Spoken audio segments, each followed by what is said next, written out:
Starting off at number 10, Alistair.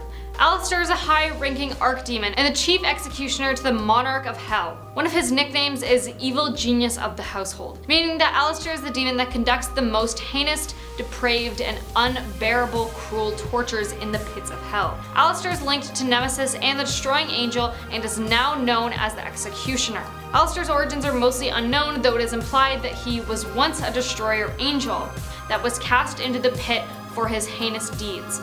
Alistair would see torture as an art and a privilege, and that sinners should experience pain in the same manner as their own sins are being committed. Coming in at number 9, Lilith. Lilith is a female demonic figure of Jewish folklore. Her name and personality are thought to be derived from the class of Mesopotamian demons called Lilu, and the name is usually translated as night monster.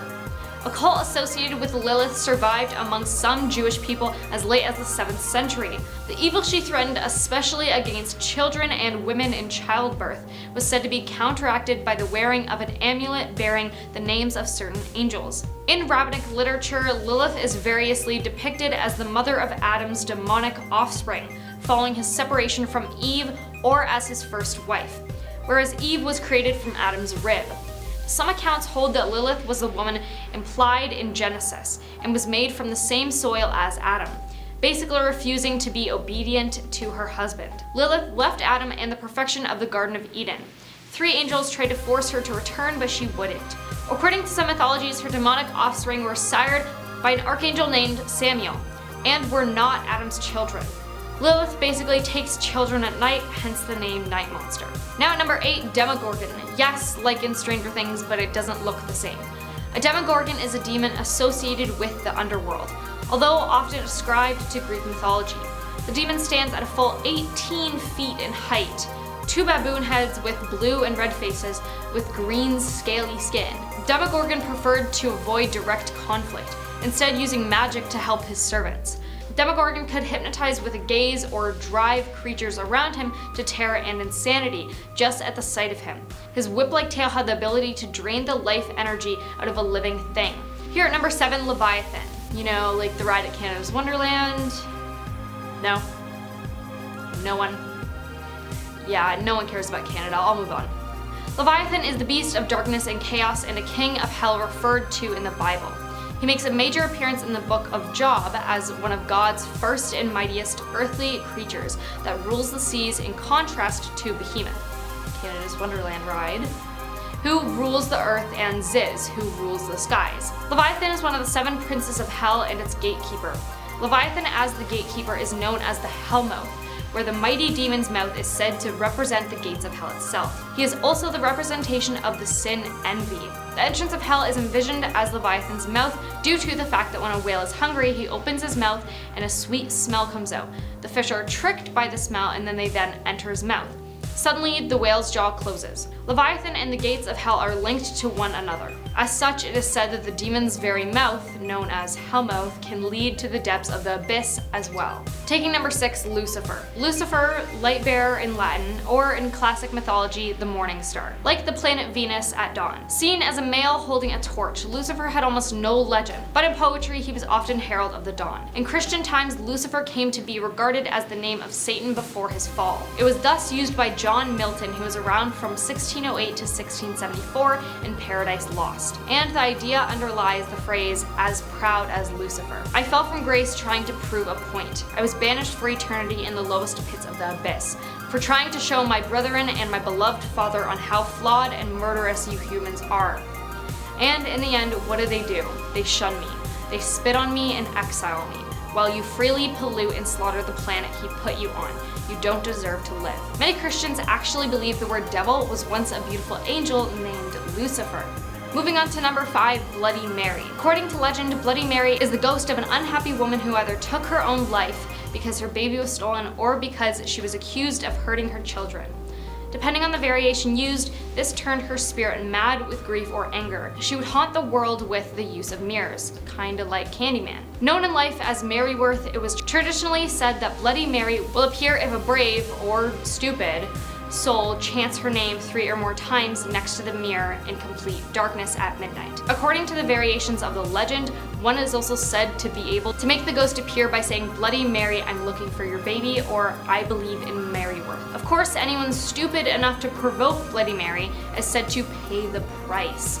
Unlike many ghosts who usually just scare humans, Bloody Mary is said to be capable of physical harm or will end the life of her victims using disfigurement. Number 4, Akamana.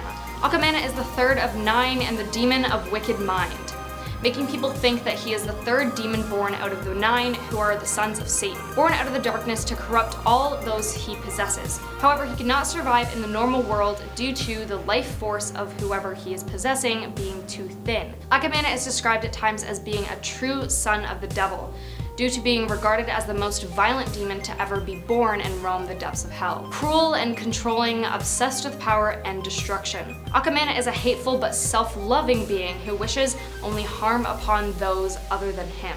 Coming in at number 3, Zozo. The Zozo demon is a mysterious trickster entity known for stalking people through Ouija boards. Those who claim they've made contact with Zozo say he often shows himself by guiding the planchette in a figure 8 formation before frantically zooming back and forth between the Z and O.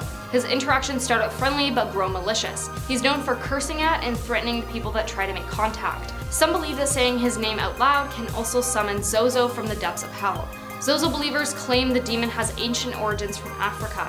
Taking spot number 2, Dybbuk. In Jewish folklore, a Dybbuk is a spirit of a dead person that attaches itself to a person on earth. The word Dybbuk is derived from a Hebrew term meaning attachment. According to tradition, a soul that has not been able to fulfill its function in its lifetime is sometimes given another opportunity to do so in the form of a Dybbuk. Dybbuk seek out people who face similar challenges or circumstances to themselves and attach themselves to their bodies. Dybbuks are said to have escaped from Gehenna, the Jewish purgatory, or even have been turned away from Gehenna for transgressions too serious for the soul to be allowed entrance, like taking your own life. An evil Dybbuk often leaves only after being satisfied or exorcised. Number 1, Slenderman. Slenderman was first mentioned in Something Awful forums, create paranormal images. He generally appears in modern times as a tall humanoid creature in a black or gray suit, with a red or black tie and a white shirt. His face is totally white with no facial features at all. He has no hair and long fingers, and is more bonier than a typical human. Slenderman has been depicted in imagery and literature between 6 and 15 feet tall. Because of his inexact nature and differences between accounts, no one has determined what exactly the Slenderman is. Currently, there are 2 leading stories as to what the Slenderman could be: the Tupelo effect and the quantum theory. He behaves in what might be seen as a passive-aggressive manner, often stalking targets for years at a time before even attacking. It's understood that he tends to torture his targets mentally over long periods of time, using fear and paranoia driving them to insanity. No one has ever explained the reasoning behind his tactics or the way he chooses his victims, but he is rarely, if ever, portrayed in a good way. Starting our list right, we have the infamous Lucifer. Lucifer to many is the epitome of evil. And although he is that and more, he was once revered as the wisest, the greatest, and the most beautiful angel in all of God's creation. I mean, look at the guy. He's just downright gorgeous. It doesn't look like our guy, right? Stay away! He's a devil! So how did he go from this to this? Everyone seemed to praise Lucifer for his beauty and his power, but eventually that praise would make Lucifer prideful of himself. This pride led to him questioning God himself. He didn't believe in predestination, which is a concept that involves the destiny of all beings under God's will and command. He wanted everyone to be free-willed. Eventually, Lucifer would argue with God until it led up to an all-out war in the heavens. Lucifer would encounter Michael the Archangel, and they had a battle which is said to have nearly ravaged all of heaven from the sheer force of their power alone. God then took the power of all the angels in his name and molded them into one being, which defeated Lucifer. Lucifer fell for days, bringing 1/3 of the angelic host with him. In Luke 10:18, Jesus says, quote, "I saw Satan falling like lightning from heaven." From here, Lucifer became the ruler of hell and made it his own to strike back at God's most favored creation, which is us. Stealing our number 9 spot, we have Beelzebub. This former angel was Lucifer's right-hand man, so they both kind of had that evil vibe, you feel? Beelzebub is a former seraph, just like Lucifer. Angel Lesson 101. Seraphs are the highest choir of angels in heaven.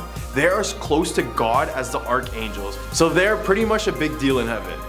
He was made before the creation of heaven and earth, so he's one of the oldest angels, which brought a lot of wisdom and knowledge in the heavens. When the angel rebellion happened, he was one of the first angels to have fallen and woken up. Due to this, he was the advisor to the devil and was even the one who recommended to attack God's creation, which is us humans.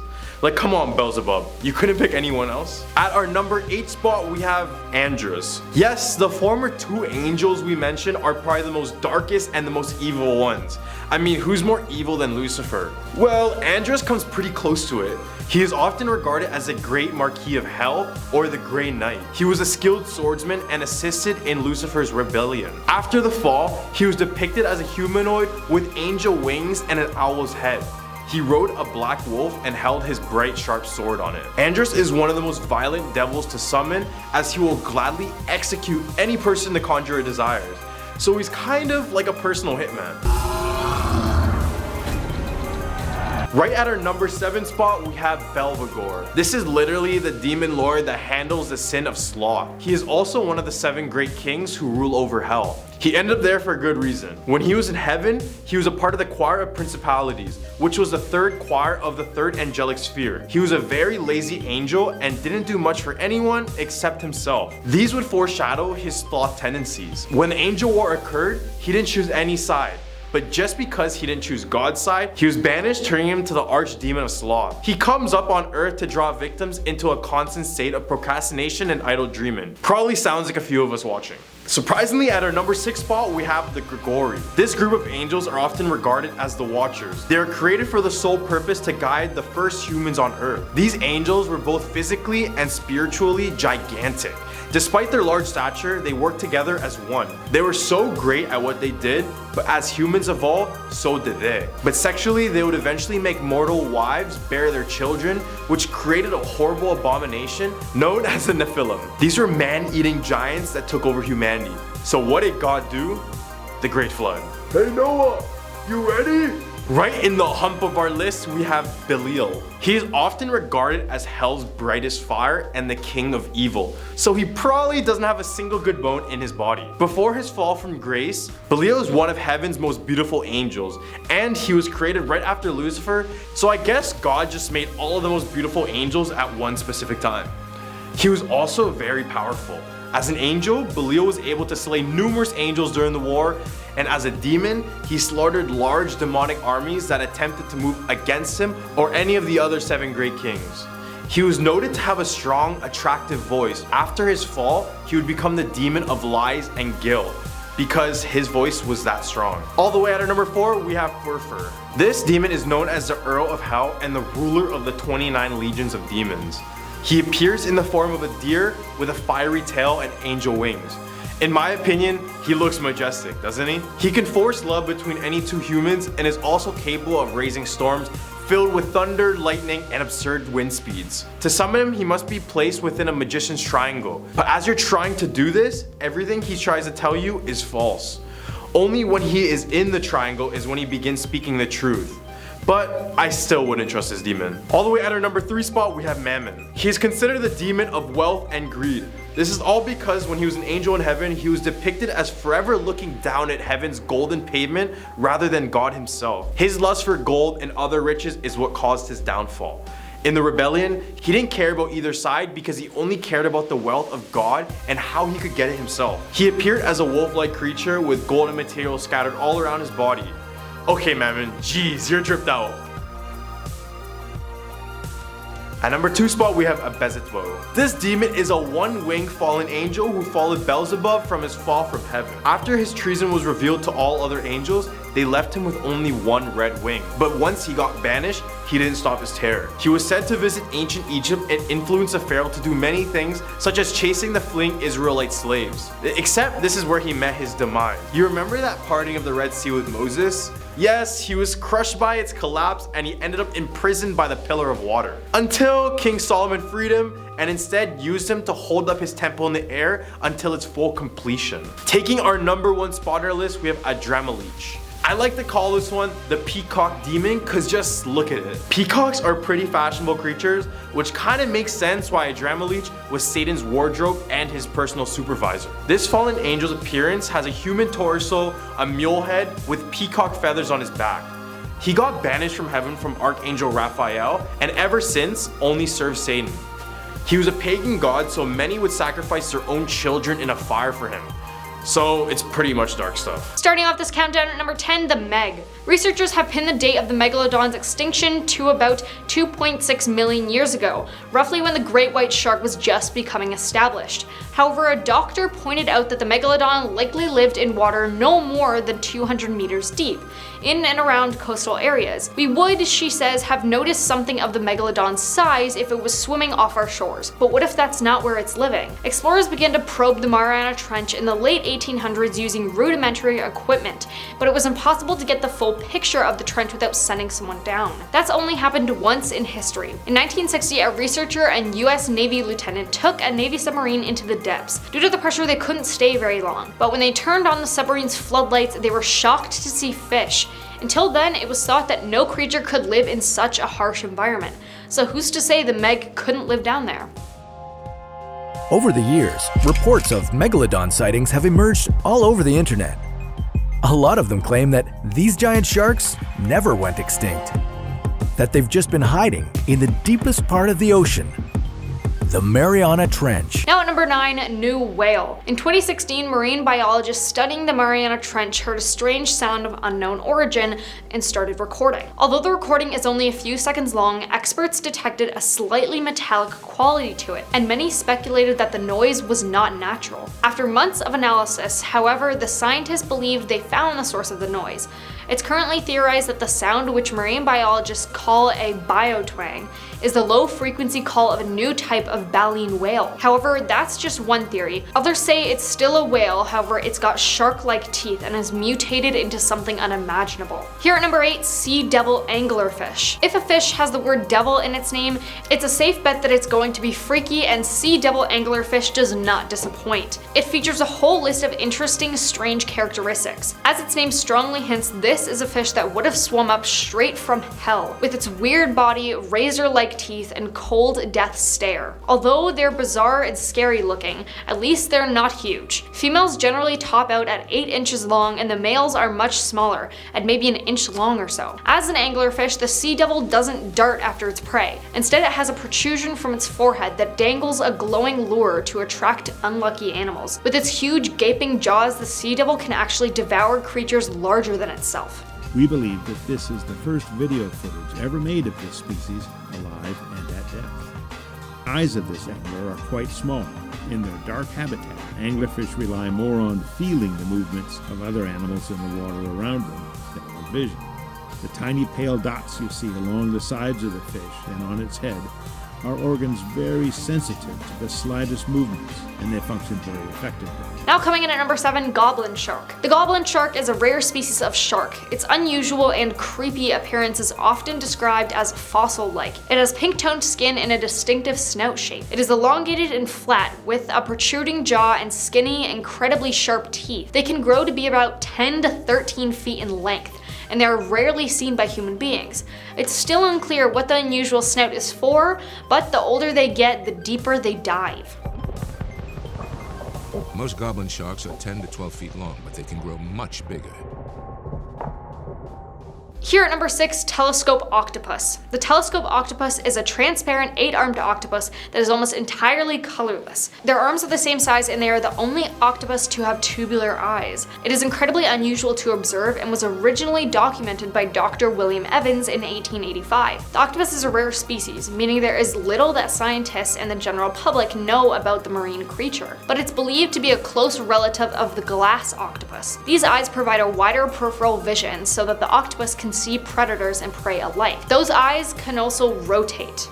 Talk about scary. Halfway at number 5, fang-toothed fish. These fish could be straight out of a horror movie and are named after their scary teeth that in relation to their body size are the largest in the ocean. Special pouches on the roof of its mouth prevent the teeth from piercing the fish's brain when its mouth is closed. Fang-toothed fish do not have good eyesight and they are believed to hunt by literally bumping into their prey, sensing vibrations and movement in the water. Now at number 4, deep sea hatchet fish. There are a lot of odd looking fish in the sea, but not many of them resemble humans' hand tools. The deep sea hatchet fish resembles a silvery swimming hatchet. There are more than 40 species of hatchet fish.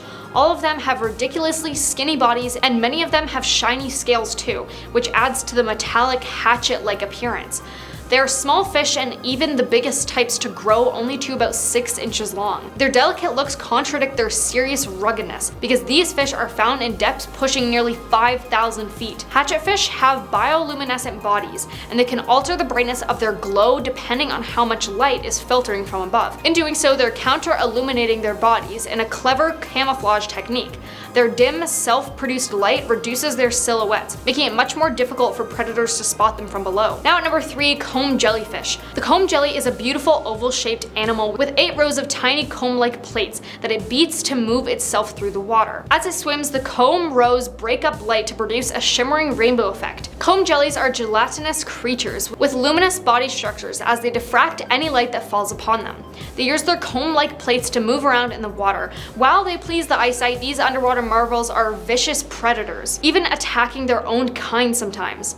Some may be as tiny as a few millimeters, ranging up to nearly 5 feet long. Found around 3,000 feet down are the comb jellies. That's light refracting off thousands. Here at number 2, frilled shark. The frilled shark was discovered in the 19th century by a German who studies fish. It is often referred to as a living fossil due to its eerie appearance and the shape of its mouth. The shark has an eel-like body that's dark brown and gray in color, and the articulation of the jaws to the head. The shark derives its name from 6 rows of frilly gills that grace its body, which grows up to 6 feet long. Just as notably, the shark wields more than 20 rows of wicked, trident-shaped teeth that will tear into any bit of flesh that passes near them.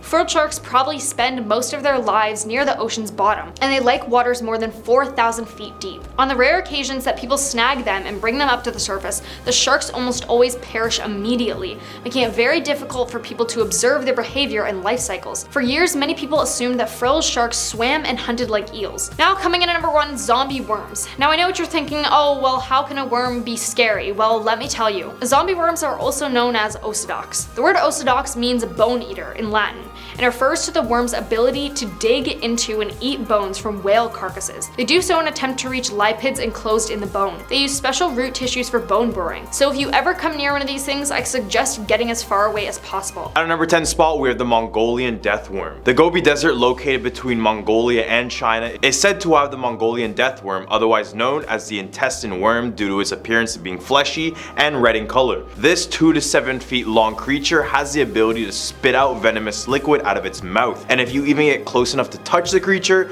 it's believed that the entire body is covered in this sticky, poisonous substance that will kill you just on touch alone. And if that wasn't enough, it can even electrocute you in the same way an eel can. While movies of the creature depicted as this large, colossal being, it's believed to be a lot smaller at around 7 feet in its total length. But regardless, the fact that this creature can hide literally anywhere in the desert sands and come out basically whenever it wants, and it has no weaknesses, it makes it one of the most dangerous and scariest ones on this list. At our number 9 spot, we have the Diaosi Gui. This mythical creature is also known as the hanged ghost, and it's said that the people who have taken their life through hanging or have been executed that way come back and become this vengeful spirit. They claim the spirit appears as a decaying corpse with a long red tongue that hangs far out of their mouth, never going back into their mouth. And let me tell you, these guys smell horrendous as well. So you could imagine how terrifying this would be to encounter. Except if you're a Kiss fan and you're used to this sticking tongue stuff. According to legend, these spirits will appear to unsuspecting people during night, usually by a tree or a building. Then they'll try to convince others to join them in the afterlife. So in China, it's best to avoid places where people have taken their life because this is where these spirits tend to wander. If you decide to do the complete opposite, the creature will follow you around for your entire life, causing bad luck every corner of the way. At number 8 spot, we have the Akaname. The Akaname is straight out of Japanese Japanese myth, is described to be this small goblin-looking creature about the size of a child, except they're hideous. They have greasy, slimy hair, and their body is completely oily. If that didn't make you uncomfortable, maybe the fact that they use their long tongues to lick bathroom floors will. But don't worry, they won't appear in clean bathrooms as their dirty long tongues have nothing to lick. Instead, they target bathrooms that have been neglected and are dirty. So people, do yourself and everyone a favor and clean your bathrooms. Please. They lick and devour any of the filth, grease, hair, and waste that they come across, and the Akaname also chooses to stay away from humans, but instead they creep in the darkness and multiply at rates comparable to a disease spreading. They come in both one-eyed and two-eyed variations, which only adds to the fact that these are grotesque creatures. So I stress this again, clean your bathroom so we can all avoid these type of problems, including stuff with these ugly guys. At number 7 spot, we have the Jiangshi, also known as the Chinese hopping vampire. The Jiangshi comes from a phrase meaning stiff corpse. They are psychic vampire zombies, yes, you heard that right, who feeds off a person's chi rather than their blood. And for those who don't know, chi is considered to be a person's life force, which means that it's the energy that flows throughout your entire body, basically giving you life in a sense. So unlike the vampires we have over here in the West, the Jiangshi prefers not to consume humans or our blood, and they also aren't able to walk, so they are seen hopping around with their hands out in the front of them to maintain their balance. Many believe these creatures are created following a violent death, an improper burial, use of supernatural powers, or you get bit by another one. Remember, they're vampires and zombies, so don't get it confused. This is a horror hybrid of the century. At number 6 spot, we're the Sigbin. Straight out of my home country is yet another disgusting and hideous creature. This creature is said to have the appearance of a half hornless goat and half kangaroo, but when I look at it, I think of a chupacabra, but worse. It has the ability to use its long kangaroo tail to whip others with the force, able to knock someone out. They lurk mainly in the night and are known to hunt anyone or anything they see. They will use their sharp teeth to suck out the blood out of their victims, or they'll use it to seek out children to take their hearts just to use for decorations. So pretty horrible stuff, I know, I'm sorry kids. When they do walk around, they actually prefer to walk backwards with their head tucked between their legs like this. Locals in the Philippines claim that some people capture them and keep them as guardians for their property or in these very large jars. I have no idea what my people are doing, but yeah, let's not do this. In the hump of our list, we have the Jenglot. These are small creatures located in Indonesia, but mainly claim their presence specifically in Java. They take on the appearance of a deformed humanoid doll with long growing hair and long nails. The doll by itself causes no harm, but when you begin to feed the doll animal blood or even human blood, it will start to work as black magic. A Jenglot is believed to belong to the vampire family because of its main nourishment comes from the blood of animals or humans. The owner of the Jenglot must feed the creature with a drop of their blood each and every single day. If the owner fails to do so, it is believed that their loved ones will face dire consequences. The blood must not be fed directly to the mouth of the Jenglot, but instead be placed beside it. It's believed that the Jenglots are the spirits of those who passed away after they had practiced black magic in order to obtain everlasting life. Except when they're met with death, the earth would refuse to accept their body, instead turning them into this hideous bloodthirsting creature. At number 4, we have the flying head. This one is definitely the strangest one on this list, but it's still scary, so bear with me. The flying head, or the Shurubotoshi, is one of Japan's most craziest mythical creatures because it's literally just a floating head. It's believed to be an ancient deity that literally is just a flying head that goes around and eats people. They prefer to attack humans by surprise by hiding on the top of trees or in places where you're completely alone. When they catch up to you, they will drop quickly to the ground like a stone, either squishing you to death or trapping you in its mouth to chew you right after. Either way, you will pass away. If you do manage to evade them, they will stop at nothing to get you and will do so while laughing uncontrollably, which only makes this encounter that much more terrifying. At number 3 spot, we have the Taotie. These creatures from Chinese mythology are definitely one of the most hideous looking creatures from this list of creatures. And we know how beautiful China makes some of these creatures, so this one was just a surprise. They are considered to be one of the 4 evil creatures of the world due to its malevolence and destruction as a creature. If you ever wanted to see these boys in action,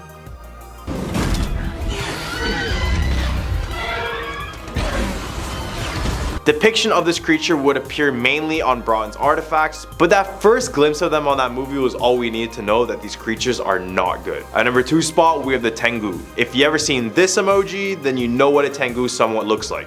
These creatures live in the mountains and appear to have large feathery wings and wearing a monk robe. Based on the emoji, you already know that their face is red with a long nose and the head of a bird. Originally, the Tengu were seen as evil spirits that caused pure destruction and chaos everywhere they went. This was because Buddhist practices showed that the Tengu were demons and tricksters who opposed Buddha. Tengu were considered demons of death and destruction by Buddhists, but gradually softened into troublesome protectors of forests and mountains, which is the role they continue to play in Japanese folklore. I mean, they look pretty cool and I see it all the time every time I go on my keyboard, and it would be nice if they use them in a video game or something because they're pretty cool looking creatures. At number 1 spot, we're the Nian. To end our point, we got yet another Chinese mythical creature because there are just too many not to mention. The story of the Nian goes that they would feast on human flesh every single New Year's Day. On this day, they would come out of their hiding place in the mountains and raid villages, eat their crops, and when that wasn't enough, they would attack the humans. Except they would begin to notice that the creature would run away by the end of the night when they started to celebrate New Year's. They started to believe it was because they used a lot of the color red, which was the same color as the Nian, which could have acted as intimidation. They also noticed that fire and a lot of noise would scare away the creature, so every single year the festivals got bigger and louder to frighten the beast away for good. The Nian is described as being a flat-faced lion with the body of a bull and the horn of a unicorn, and ever since, the Nian has been used during the festivals to commemorate the once terrifying creature. Number 10, we have the Dark Waters of California. The St. Lucia Mountains, or the St. Lucia Range, is a rugged mountain range located in the coastal area of Central California. For many years, people have looked up at these tall peaks and spotted tall, cloaked figures looking down at them, and in a blink of an eye, they are gone. These 7 to 15 feet tall mystical entities stand motionless, wearing only a black cloak and broad-brimmed hats. Sightings were reported all the way back from the 1700s when the Spanish had just arrived on the land and noticed these tall, dark watchers on the mountain. Despite these entities not doing any physical harm, they are always watching, making people in the area feel worried and scared of the feeling of not being alone. Some have said that the Dark Watchers are a group of migrants stuck on the mountain, while others believe that they are there to warn people of the danger ahead or in their future. Regardless, if you see these guys, your hike is probably going to end up a lot worse. Number 9, a snallygaster. Don't be deceived by the odd name. This creature is one of the most confusing and terrifying creatures I've ever mentioned ever. Said to have resided in Frederick County, the snallygaster is a dragon-like beast that is described as a half reptile and half bird that lives deep in the caves of South Mountain. Apart from its eye-popping looks, the beast is said to be responsible for stealing and eating farm animals and even children. The creature would be a silent killer and would swoop down from the skies before you would even realize. The snallygaster would consume its victims by first draining all of its blood before taking it to its lair to consume later. The last sighting in Frederick County occurred in March 1909 when 3 men fought the creature outside a railroad station for nearly an hour and a half before chasing it into the woods of Carroll County. However, who knows if this really went down, because I believe a creature of this caliber can easily take out 3 humans, but maybe that's just me. At number 8, we have Alti. In southeastern Georgia, along the 137-mile-long Altamaha River, some say a gigantic sea monster is lurking in the depths, with reports dating back since the 1800s. Alti, or by its original name, Altamaha, is a river sea monster that was first devoured by Captain Delano of the schooner Eagle. He described the creature being 70 feet long with a circumference the size of a barrel and the head resembling an alligator. Reports of the creature started to amass, with every description describing it as a 20 to 30 feet long sturgeon-like fish, but in my opinion, this thing looks like a distant relative to the Loch Ness Monster. Don't you guys see it? Over the years, there were many sightings of Alti, and they remain consistent in their descriptions. Then more recently, a video by Jeff Warren shared an unknown creature that could resemble Alti, but you guys be the judge of that. Number 7, Pedro Mountain Mummy. The Shoshone Indians of Wyoming believed in a race of tiny people and said they were responsible for the deaths of their comrades with the use of poisonous arrows. They described this race of people to stand from 20 inches to 3 feet tall, and they gave them the name Nemirier. I'm so sorry if I mispronounced that. These people were known to be very hostile, not only to the natives, but to their own kind as well. It was said that they would take the life of their own people if they became too sick and couldn't help the community anymore. So basically, if you're old here, you're gone. After years and years, there has been no solid evidence for these little people until 1932. A 14-inch fully formed mummy was found in the San Pedro Mountains near Casper, Wyoming. When they examined the object, they confirmed that it did have real human remains, although although it was unclear if it was a native child or this race of little people. Eventually the mummy would be passed on through different people, but all of them had one thing in common. They would be faced with bad luck as long as they possessed the mummy, which led many to believe it was cursed. Number 6, Torch Lake Monster. The tale of the Torch Lake Monster dates back in the 1960s and 70s. Obviously, it takes place in Torch Lake, which is located in the North Michigan and is also their second largest lake in the state. A fisherman and coach by the name of Dave Foley is credited with spotting the creature first and telling stories of it since he worked by the lake for a while. Legend goes that the giant creature has a lizard's body, the head of a cat, 1 brown and 1 blue eyes, along with slimy green skin. The lake is approximately 285 feet deep, which makes what's lying underneath much more scarier and worrisome. Nighttime is when this creature is said to arise from the depths. At this time, many swimmers and boats go missing, only to wash ashore with no evidence of his demise. In the Hubbard list, we have Richmond Vampire.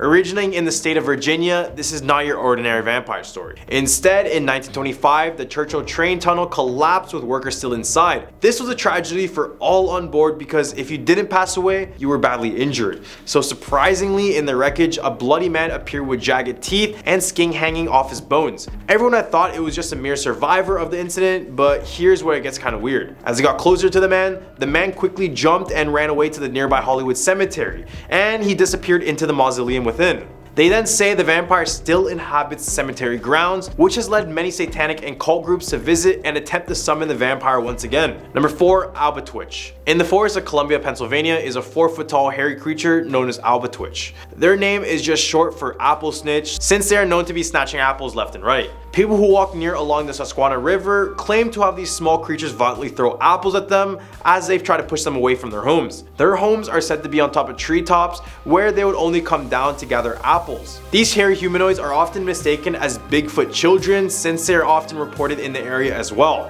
What if these guys are actually Bigfoot children? This would explain their small stature at least. Number 3, the Nain Rouge. It's said that since the city of Detroit was founded in Michigan, bad luck has befallen the area. This is all because of the devilish red imp known as Nain Rouge, and it's said that he cursed the entire city. Folklore suggests that Detroit's founder, Antoine de la Mothe Cadillac, was warned by a fortune teller that he would become face to face with the Nain Rouge and he would have to treat him with the utmost respect and attention. Except this information came straight through this ear and right out the other, because when he finally met up with this creature, he hit him with his crane and told him to get out of his way. This is when the angry imp cursed the entire city of Detroit and Cadillac as well. Shortly after, Cadillac would lose his fortune and have to move back to France. But misfortune still occurred in the city.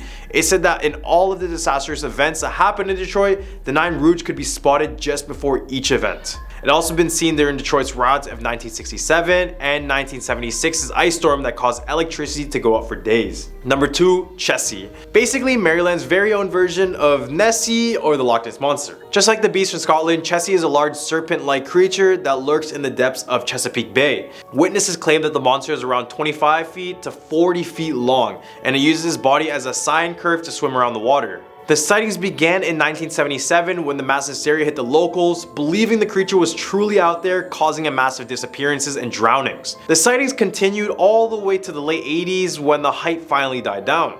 Perhaps Chessie just swam away from the area, or maybe it was just the 70s. Or maybe since it was the 70s, everyone just wasn't sober. Also, Steven Spielberg's Jaws came out in 1975, which could have added more paranoia towards the water, you know? At our number 1 spot, we have the Wendigo. This one is pretty much known to all North Americans, but it's still one of the most terrifying humanoids to ever exist. A Wendigo is said to be a very rare demon, and they're described as strong monsters that have powerful desire to kill and eat their victims. The legend states that a Wendigo can possess you and even turn itself into you if the person is greedy or weak and wandering the woods alone at night. There are multiple myths talking about what Wendigos look like, but majority of them describe them to look like an animal, but very tall and a skull as a head, long legs, and their whole body covered in hair and drenched in blood. They are said to be very fast with strength like no other, super healing, amazing sense of smell, and is even said to step on water. Jesus? So be very cautious next time you try to camp in this area. At our number 10 spot, we have La Pata Sola. Deep in the Amazon River lies a deceiving and a vicious demon. Their name is La Pata Sola, or 1 foot due to having 1 amputated leg. But don't be deceived by their disability. This wilderness demon has the ability to shapeshift into a beautiful damsel in distress. She will lure male victims deep into the jungle, and only there will she transform into this 1-foot creature before devouring them into many pieces. The legend has many variations. In one, she is a mother who took her son's life and banished into the forest. In another, she was a manipulative wife who had an affair, and when the husband found out, he proceeded to take her life while chopping off one of her legs with an axe. If you're a girl, she really has no reason to go after you, but it's still recommended to watch out for a lonely girl who has a hooked nose, big lips, and tangled hair when you go to Colombia's various mountains, forests, and other remote areas. I wish I could tell you guys to watch the live movie on this creature, but... At a number 9 spot, we have El Cibon. Just north of the Amazon rainforest lies a tropical grassland known as Los Llanos. And if you happen to be taking a hike and hear a distant whistle, your fate has already been doomed. This whistle is from the restless spirit known as El Cibon, or Whistler Man when translated. He is reported to be a 3-meter tall creature wearing farmer clothes and holding a giant brown bag. As mentioned, his whistle is the signal of death. In other instances, he appears on people's doorways, unloading while counting bones straight out of his bag, and if a person dares to stop his counting, he will go after their entire family. Legend goes that he became this malevolent spirit after he murdered his own father. He then fled to the wilderness and passed away from starvation. From there, his spirit now stalks the grasslands and attacks any drunk or lost person who happens to be in his way. So on your next visit, be sure to whistle on your hikes to scare the living hell out of anyone. At number 8 spot, we have Juan Machete. This legend talks about one of the most powerful men in the region at the time, and he went by the name of Juan Francisco Ortiz. To become one of the most powerful men, it was said that he made a pact with the devil where he traded his wife and his children for a lot of money, cattle, and land. The devil then commanded Juan to conduct a ritual where he would grab a toad and a hen. He would then sew up their eyes and then bury them on Good Friday at exactly 12 at night. Once that was finished, the devil appeared just before him and said, quote, "The pact is made until the day I decide." As expected, his life prospered for years, but as with all deals with the devil, it ended off horribly. After years of good luck and fortune, his happiness slowly faded away as he already got everything he wanted in life except for love. From his depressive state, he went into the forest with all of his fortune and buried himself alive. Now Juan Machete is said to lurk deep in the woods of Makayla, who is constantly looking to attack anyone who comes close to his buried treasure. At our number 7 spot, we have El Sobradon. Otherwise known as Colombia's boogeyman, El Sobradon, which translates to the big hat, and it's no surprise why he's named that. He is also known as the Black Rider for wearing all black while riding a black horse, and behind this horse are 2 fierce black dogs that are bound by these huge chains, waiting to be released to devour anyone who dares to cross their path. Those fortunate to survive an encounter with El Sobradon described him as a skeleton covered by this enormous hat. He is known to attack anyone who runs into him, but he prefers to go after men without honor, which includes the drunks, the gambling addicts, or the cheaters. At number 6 spot, we have Los Llanos. Los Llanos, or La Llorona, directly translates to the weeping woman, which perfectly describes the behavior of this malevolent spirit. She appears as a lost woman who is carrying a child through the Colombian streets at night. She's seen wearing a dirty white gown that covers her face and screams for help to lure victims into her grasp. From there, she will offer the baby to the victim, where the infant will place a curse, turning the victim into La Llorona next. This legend varies as this spirit is a part of many different Latino and Hispanic cultures in all sorts of places in North and South America. Some say that she was a former wife who found out that her husband was cheating. In a rage, she took her own life. Others state that she was a jealous woman who took the lives of her children because she lost her own tragically. Regardless of the story, if you hear a weeping girl in the middle of the night, don't try to be a superhero. Call for help and play with your surroundings. Last thing you want to see is this. Pop-up warning. At the hump of our list, we have La Tonda. In Colombia's Pacific Ocean coastlines lies an ugly, monstrous witch who snatches unbaptized babies, naughty children, and unfaithful husbands, and takes them to the mountains to make them their lovers. La Tonda appears at first as a concerned mother who is just asking for help, and as people follow her deeper and deeper into the mountain, she slowly shapeshifts into this ugly, deformed woman who reeks of death. As mentioned, her victims are kept into the mountains where they'll be kept as slave lovers, and the only way to break out of her trance is to get a priest or relatives of the victim and play noise in the forest like drums. This will cause La Tunda to run away, causing the victim to break free out of the trance. At a number 4 spot, we have La Bola de Fuego. This is said to be the spirit of a vicious, grumpy old lady. So it goes that she was in charge of taking care of her grandchildren, but from the start she failed to teach them any sort of manners or moral principles. So after years, they would grow up to steal, assault, and even murder. So when the lady passed away, she was cursed to travel around the globe surrounded in flames. Another variation of the story talks about a woman who was burned alive along with her 2 children, and this caused her to be this malevolent spirit ball. I don't know. Now the spirit is completely engulfed in flames and it's reported to be about 2 meters in diameter. Witnesses claimed it appeared to them as an extremely bright lantern that was shaking violently. In the Philippines, there are stories of these glowing balls chasing after people until they passed away, so this one hits close to home. At number 3 spot with El Mohan. He's described as a stout man with a sunburned face, long hair, and piercing eyes. Don't know about you, but he kind of looks like a Neanderthal looking figure with his large hands and feet, but he also has these long nails that he uses as sharp claws. And let me tell you, he is a woman lover, woman persuader. His whole purpose is to pursue women. He does this by tricking women with his deceiving charm and various luxuries including gold rings, bracelets, and gems. His victims are manipulated and then taken to the mountains where he resides in the series of cave systems within. Aside from snatching women, he is also known for stealing bait hooks and scaring away fish, stopping local fishermen from coming home with a good catch of the day. Al Mohan is said to be the main culprit to the disappearance of women who were last spotted near the rivers that are close to caves, and it's said that when someone drowned, it's because Al Mohan did it. At number 2 spot, we have La Mohana. If you live in Cartagena de Indias, beware of La Mohana, otherwise known as the Mohana. In other iterations, she is referred to as a mother of water. She appears as a woman with golden hair who lives underwater in a house made of stone. This is a shape-shifting spirit that acts like sirens in a way, where she would lure victims either from being a damsel in distress or just a concerned woman looking for help. As sirens are, their preferred victims are men, where they would lure them with seduction. When the men get too close, she screams loud as she pulls them underwater, where she'll proceed to drown them. Story goes that in Cartagena de la Colonia, a woman lived there with her husband and her son, and ever since, La Moana has become the mother of water and hates men. I mean, this one is the only one that truly makes sense to me. At our number 1 spot, we have Mula Retinta. So this is a mule. Okay, now let's just make this mule dark and evil, and we have Mula Retinta. This mule appears to people who happen to be transporting goods along Colombia's various paths. Once it's used to transport goods, it's said to cause a series of bad luck, which ranges from strong winds, storms, and sometimes it purposely takes the life of the other animals in the pack. These mules are reported in the Ardean region, which is a very mountainous region known for having very high and dangerous paths along the mountain. Regardless of whether or not you're transporting goods, just seeing this dark mule is a bad omen of death. And if you're trekking through this area, be prepared to stop, as this spirit will not allow you to pass it until it accompanies you. Never thought a mule could be this bad, but I guess these scary urban legends teach me that anything is possible. Well, these are the top 10 scary Colombian mythical creatures. What do you guys think about this list? I'm your host Andrew, and I hope you guys have a scary day.